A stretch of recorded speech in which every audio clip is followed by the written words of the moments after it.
Saya itu memang memiliki suatu ketertarikan yang khusus kepada sosok seorang Rizky Bilar. Apa? Wah, ini kalau kita ungkapkan di sini pasti jadi rame ini. Siapa yang memang mendapatkan keuntungan dengan adanya persoalan dari Rizky rumah Bilar. tangga Lesti dan Rizky. Bilar? Jadi ada orang yang memanfaatkan dengan adanya kericuhan rumah tangga Rizky dan Lesti ini.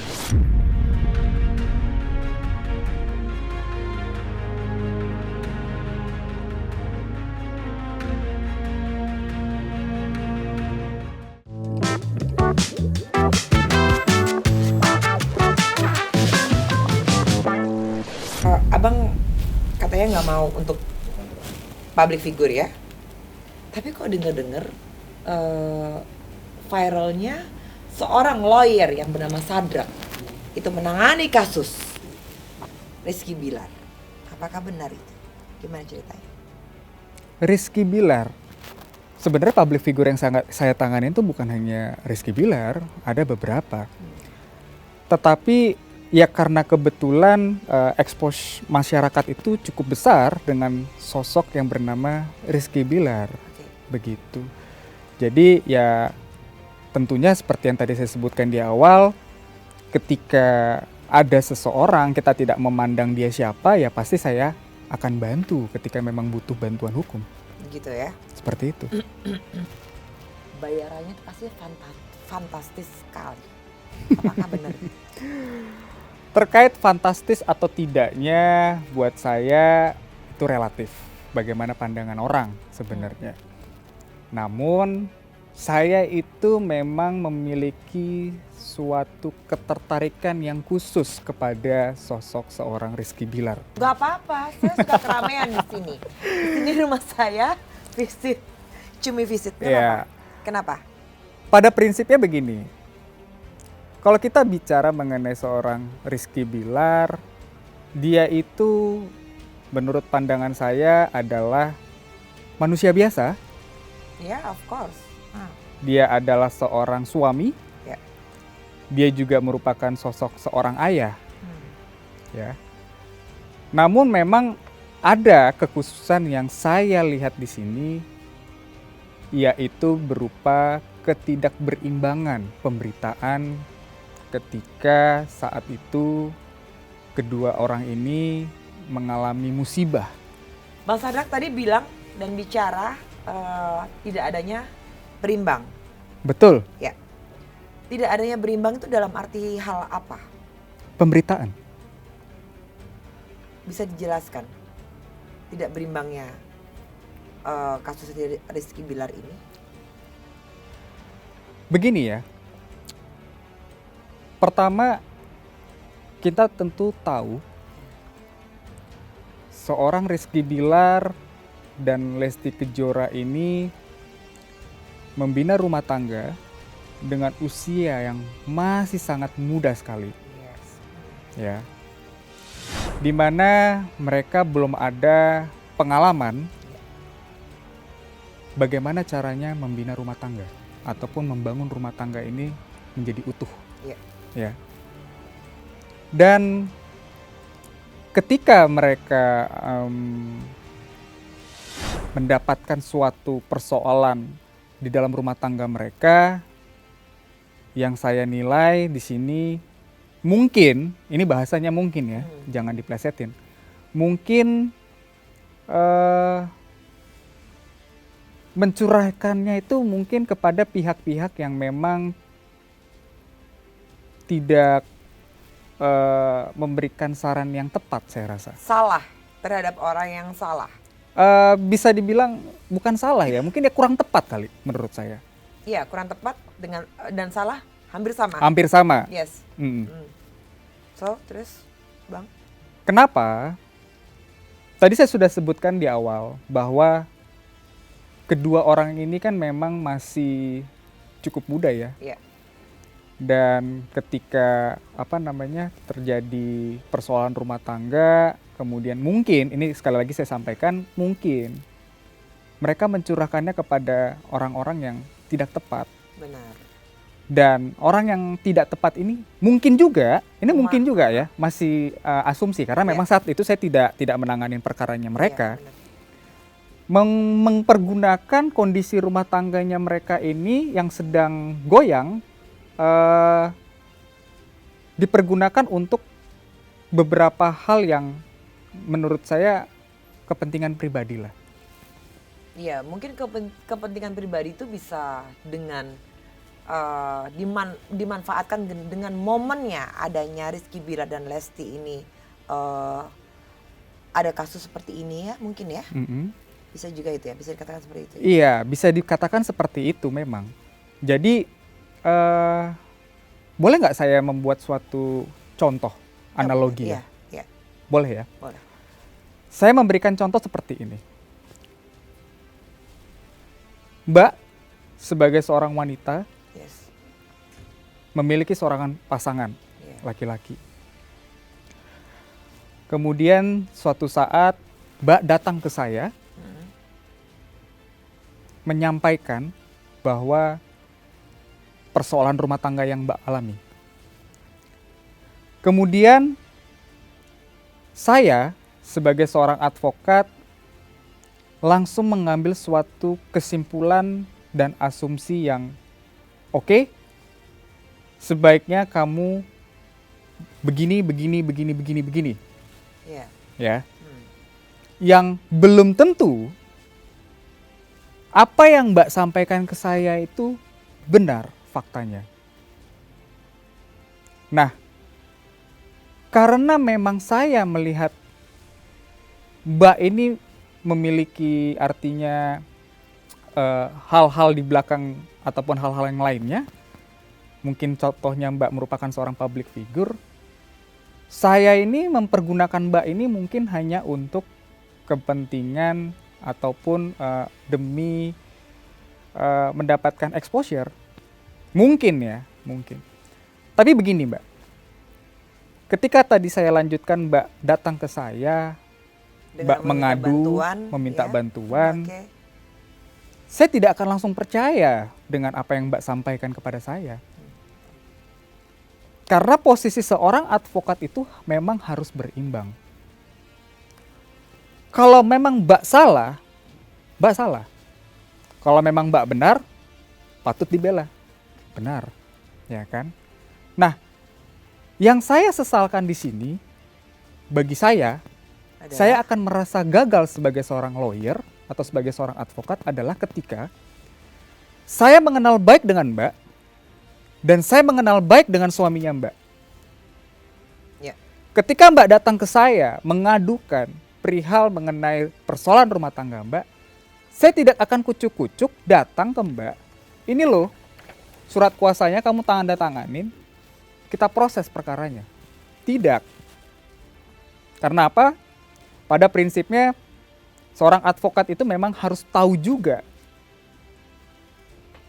apa yang menjadi penyebab terjadinya keributan di rumah tangganya Mbak. Iya.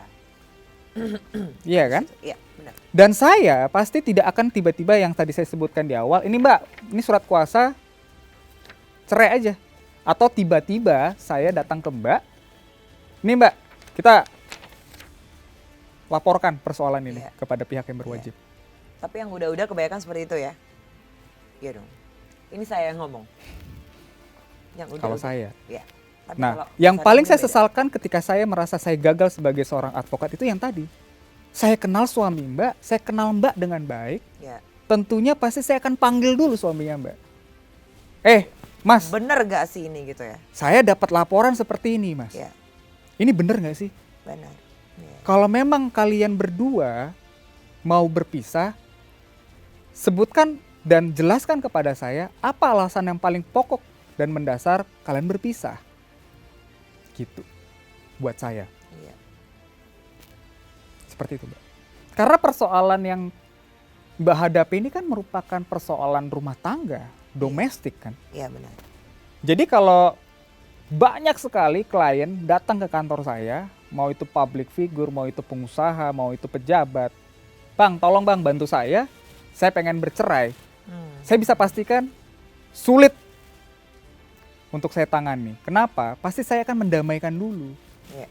Itu pesan yang paling utama yang saya tahu dari mentor-mentor saya. Jadi jangan hanya buat saya memenuhi kebutuhan. Kalau kita bicara kebutuhan, siapa sih yang nggak butuh?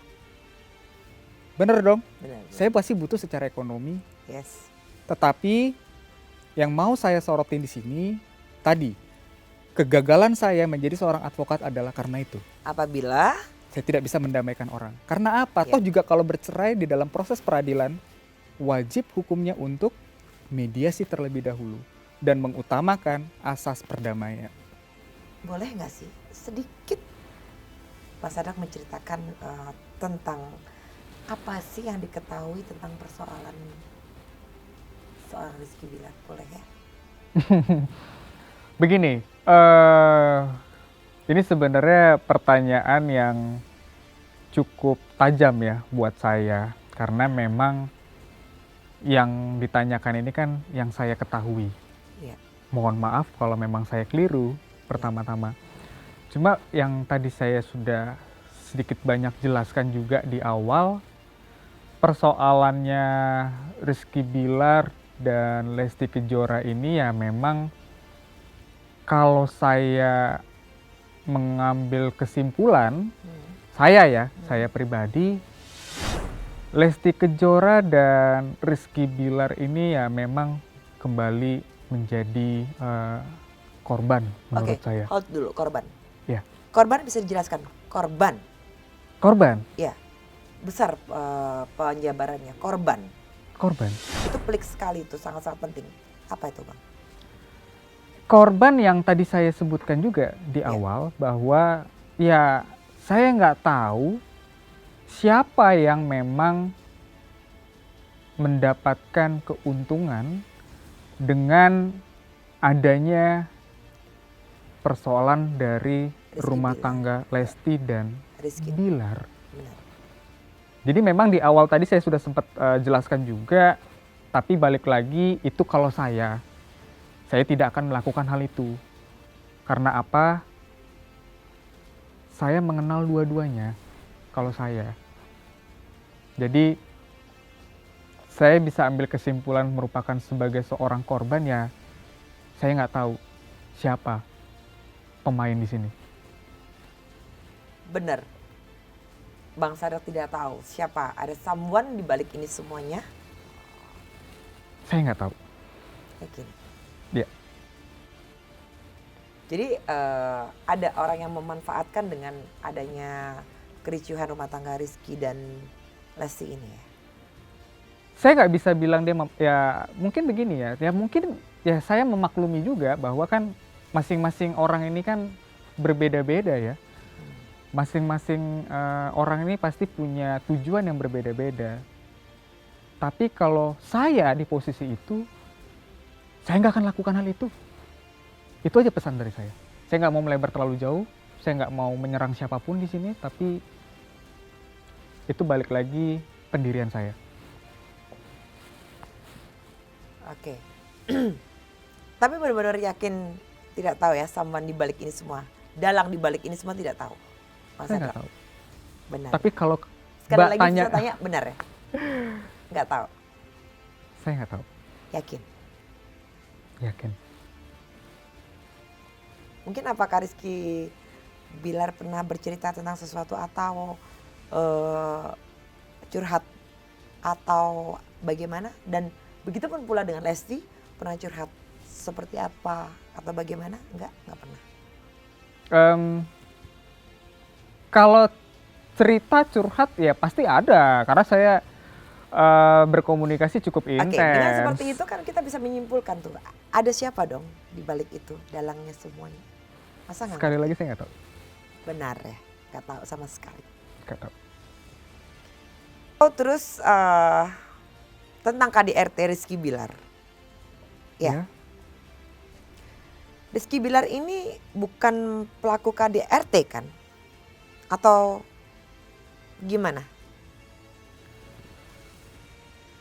Kalau di dunia hukum ya, ini kalau saya yang pahami, Ya. seseorang dikatakan pelaku atau tidak, itu memang harus adanya suatu putusan inkrah oleh pengadilan. Oke. Bahkan kalau kita melihat ketika polisi pun melakukan penangkapan, penahanan dan sebagainya, statusnya itu bukan sebagai pelaku, masih sebagai tersangka. Berarti kan orang yang disangkakan. Ya. Terkait kebenaran dia melakukan perbuatan itu atau tidak, buat saya harusnya menunggu putusan dari pengadilan. Seperti itu. Siapapun orang bisa tersangka, tapi belum tentu dia sebagai pelaku. Hati-hati loh. Pelaku itu memang dia sudah divonis oleh pengadilan. Buat saya itu seperti itu. Memang benar dia sebagai pelaku. Dan itu kan memang harus melalui mekanisme ataupun proses persidangan dulu. Harus dibuktikan dulu nih. Terkait dengan dakwaan yang atau terkait dengan tuduhan ataupun yang disampaikan oleh pihak kejaksaan. Tapi, ini ada tapinya nih ya. Ya, Ada rekaman CCTV dari polisi. Nah, itu seperti apa? Ada rekaman CCTV dan hasil visum dari KDRT. Itu bagaimana itu? Kan sudah ada CCTV dong. CCTV. Yes.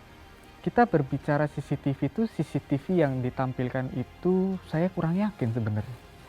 Dari mana Bang Sadar? bisa Apakah kurang benar itu CCTV yang memang di saat kejadian? Saya nggak tahu sih sebenarnya. Masa Lesti katanya mengadu ke Bang Sadrak? Masa nggak akan Lesti tidak bicara? mengadu ke saya. Oh. Ya, Yang mana nih? Yang mengadu terkait hal-hal dulu. Kan tadi saya tidak Oh, iya, menjawab iya, pertanyaan iya, bahwa iya, apakah iya, Lesti iya. mengadu ke saya, apakah Rizky Bilar mengadu ke saya? Enggak. Tapi menurut saya, kalaupun CCTV itu dijadikan sebagai alat bukti, Iya. tolong benar-benar pastikan bahwa itu memang CCTV yang benar. Hasil visum itu sangat kuat sekali loh. Wah, ini lagi hasil visum. Yes, ayo. Buat saya hasil visum itu tidak akan menunjukkan siapa pelakunya tanpa disertai dengan petunjuk lainnya. Kenapa? Hasil visum itu hanya menjelaskan mengenai luka yang dialami oleh korban, tetapi tidak menunjukkan siapa pelakunya. Tetapi untuk menunjukkan siapa pelakunya harus didukung dengan petunjuk yang lain. Apakah ada saksi? Apakah ada rekaman CCTV? Atau apa yang memang benar-benar menunjukkan luka tersebut memang benar hasil dari perbuatan seseorang kepada diri saya sebagai korban. Itulah definisi hasil visum yang bisa dibenarkan menurut saya. Nah, ini saya mau bertanya tentang haters dan netizen. Ya, kenapa dengan haters? Ya. Kenapa Mas Sadrak itu mengambil langkah tersebut? Dan saya ingin tahu, Visa ingin tahu, seberapa banyak sih netizen yang Bang Sadrak laporkan mengenai kasus ini? Data yang saya miliki dari tim kami, itu memang ada kurang lebih 7. Ini yang besar-besar ya, yang sudah dalam proses. Ini perlu di-spill atau bagaimana nih? Boleh di-spill. Soalnya cukup banyak ya. Seperti yang kita ketahui, pertama kali Lesti dan Rizky Bilar mendapatkan ancaman pembunuhan waktu itu oleh salah seorang yang telah ditetapkan sebagai tersangka, salah seorang yang berada di Aceh. Kemudian itu dikenakan pasal 29 Undang-Undang ITE terkait ancaman. Kemudian bulan Juni di sini kalau nggak salah mantan karyawan ya. Mantan karyawannya Lesti atau Iya, Rizky? Betul. Karyawan Ya mereka berdua. Karyawan di konten-konten. Iya. Saya yang saya ketahui itu sih. Oh, iya. Itu juga memang on proses Kemudian di tanggal 3 Juli datanya ada media juga yang kita waktu itu sempat tegur. Itu terkait dengan pemberitaan yang keliru terkait mereka. Kemudian itu ada juga pada tanggal 28 Juni atas nama pemilik akun Instagram NA. Itu akan dikenakan juga di dalam pasal 27. NA ini merupakan kalau nggak salah merupakan selebgram yang berasal dari Palembang kalau nggak salah waktu itu. Oh ya, boleh Di mana waktu itu katakan namanya, boleh di ini namanya. jangan, ini kita karena dalam masih proses penyelidikan. Oke. Jadi kita jangan sampai ini nanti mengganggu proses penyelidikan. Ya, selebgram ini menyebutkan dengan sengaja menjatuhkan martabat Lesti waktu itu ketika mereka sedang berlibur di Bangkok, ya, dengan menyebutkan banting dan whatever lah waktu itu. Yeah. Kemudian selanjutnya pada tanggal 1 Agustus itu juga ada salah seorang selebgram yang dimana diketahui merupakan istri dari pejabat. Oh, Ini ya? cukup menarik nih. Pejabat yang ada berada di daerah Palembang juga tentunya. Dia dengan sengaja memparodikan kejadian waktu Lesti dan Rizky tertimpa persoalan rumah tangga itu. Kemudian pada tanggal 11 Agustus juga itu ada satu akun di Instagram gosip Yes. yang saat ini juga sedang berproses. Itu yang menyebutkan bahwa kalau nggak salah ada selebgram yang tertimpa persoalan mengenai siapa itu ya yang makan es krim itu kalau nggak salah. Oh iya, yang makan es krim Iya. tapi pendapatnya Betul. beda, penilaiannya beda, pandangannya Betul, beda. Ya, oke. betul. Kemudian ada juga salah satu salah satu peramal ya, peramal atau Peramal siapa? peramal itu wanita peramal dan memang statusnya saat ini ditanganin di Bandung. Oh, iya. Itu cukup ya punya nama juga lah. Kemudian Cewek, cewek, cewek. peramal wanita yang waktu itu menyebutkan bahwa rumah tangganya akan seperti ini, bahwa ini benar.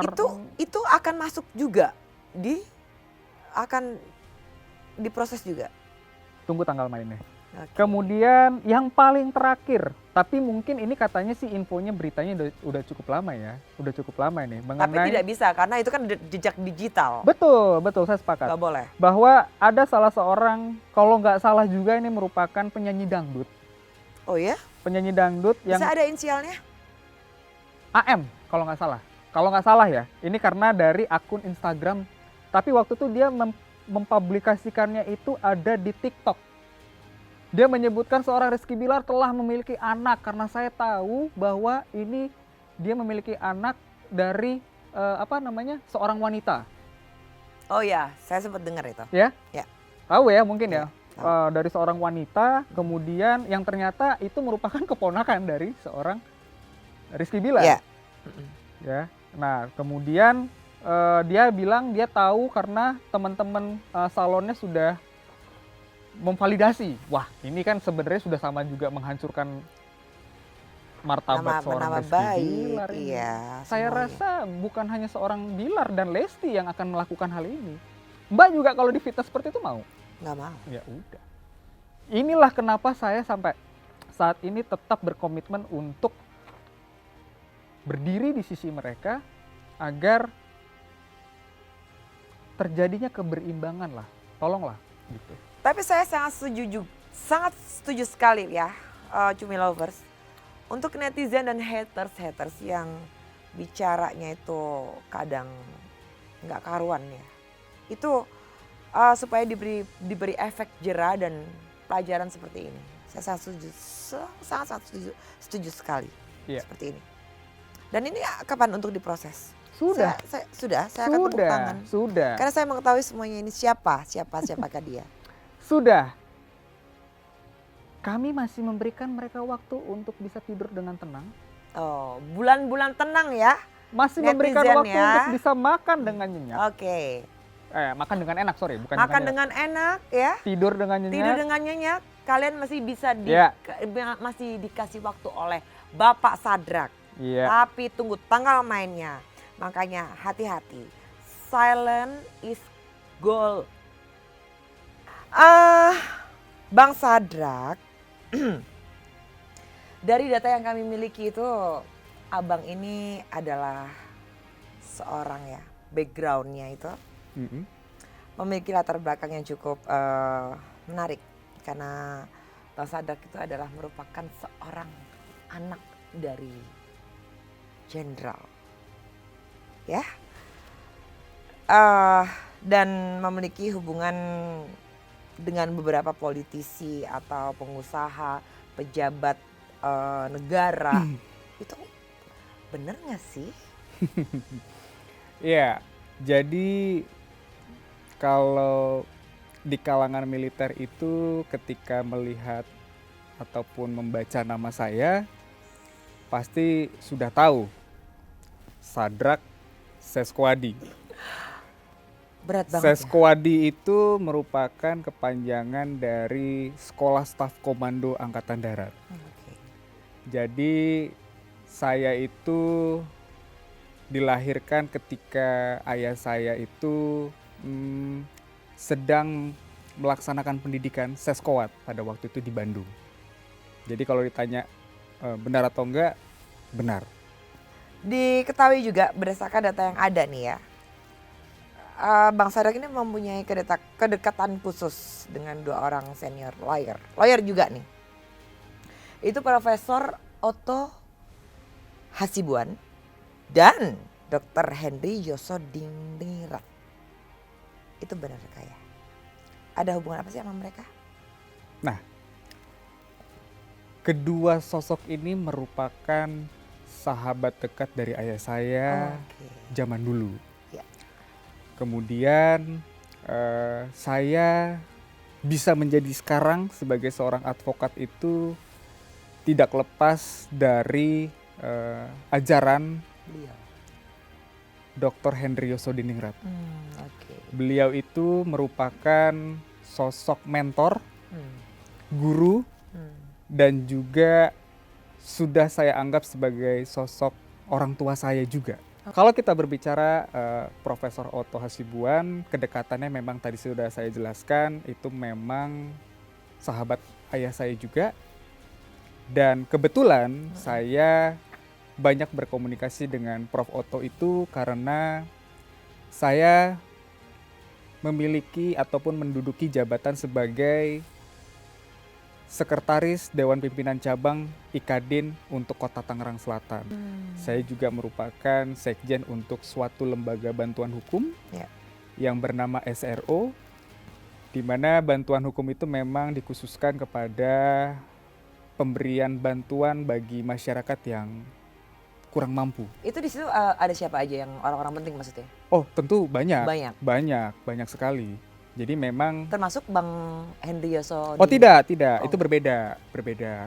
Kalau untuk Pak Henry Yosodiningrat itu memang tadi murni merupakan mentor saya. Kemudian Prof. Otto itu juga memang hanya berkomunikasi terkait dengan DPC Ikadin Tangerang Selatan. Fokusnya tuh di mananya? Baik. Maksudnya? Jadi penjelasannya begini. Saya ini bukan merupakan seorang celebrity lawyer. Oh, Bukan.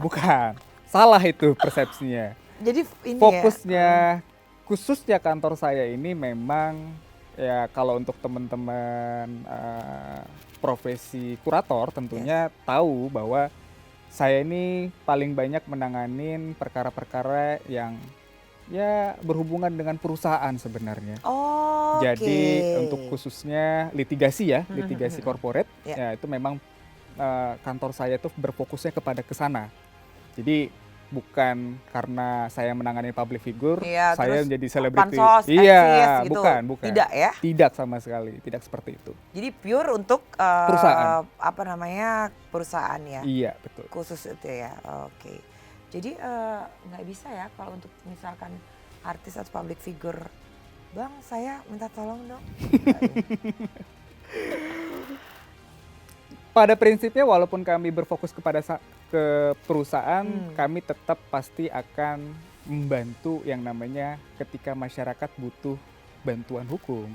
Jadi kita tidak memblokir bahwa, "Wah, pokoknya saya hanya khusus mau menanganin PKPU pilot." Tidak, Hmm. tidak. Hmm. Tetap pada prinsipnya saya sebagai seorang advokat pasti tentunya akan memberikan yang namanya bantuan hukum kepada masyarakat siapapun yang memang butuh bantuan hukum. Iya, iya. Tapi kalau ditanya fokusnya ya memang tadi karena Iya, perusahaan. perusahaan ya. Iya. Oke, Cumi Lovers, tadi sudah menguak tentang kisah Rizky Bilar dan Lesti dengan narasumber yang sangat terpercaya. Beliau adalah Bang Sadrak. Manusia tidak ada yang sempurna. Kesempurnaan itu hanyalah milik Allah Subhanahu wa Ta'ala. Dan untuk Rizky Bilar, Lesti, teruslah berkarya dan berkarya. Jangan patah semangat dan tetap semangat dalam menjalani suatu hal.